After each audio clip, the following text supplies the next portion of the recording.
Prizadevamo si, da bo Slovenija med vodilnimi državami v Evropi in svetu prav na področju razvoja in uporabe blockchain tehnologije.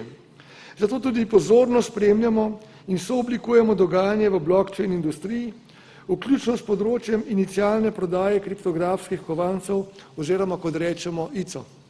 Transakcije ICO pa so le ena izmed mnogih primerov njene uporabe. Transakcije ICO kažejo potencial, da se lahko razvijajo v učinkovit in varen mehanizem financiranja podjetij, a bo zato seveda potrebno obstoječo regulacijo še nadgraditi in posodobiti, in prav razpravi o potrebni pametni regulaciji je namenjen današnji dogodek. Med prvimi 10 podjetji v svetu na področju blockchaina so kar 3 iz Slovenije. Slovenski blockchain projekti predstavljajo 5% vseh tovrstnih projektov na svetu. V Sloveniji je največja koncentracija znanja z področja blockchaina. V letu 2017 so ta podjetja ustvarila v Sloveniji okrog 200 delovnih mest. Blockchain nedvomno predstavlja novo ekonomijo. Temelji pa na 5 bistvenih elementih.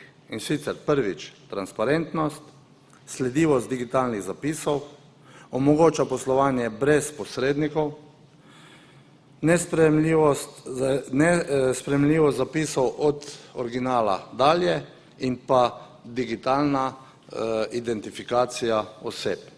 In čemu podpora ICO podjetjem?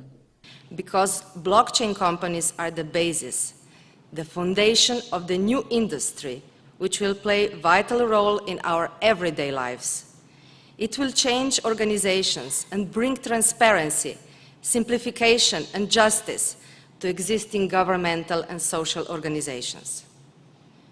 The second reason why it makes sense to support blockchain companies is because in such a vibrant business environment, a number of interesting ideas pop up to solve important issues. Such companies have a good chance to become Google, Airbnb or Amazon of tomorrow. Pri čemer pa je etično poslovanje bistvenega pomena. Na današnjem vrhu blockchain gospodarstva pozivam podjetnike, strokovnjake in vse ostale deležnike, ki se ukvarjate z razvojem blockchain tehnologije, da pri razvoju novih poslovnih modelov in poslovanju ravnate skrbno, spoštujete vso obstoječo zakonodajo in pravila, predvsem pa dosledno sledite načelom dobrega in skrbnega upravljanja.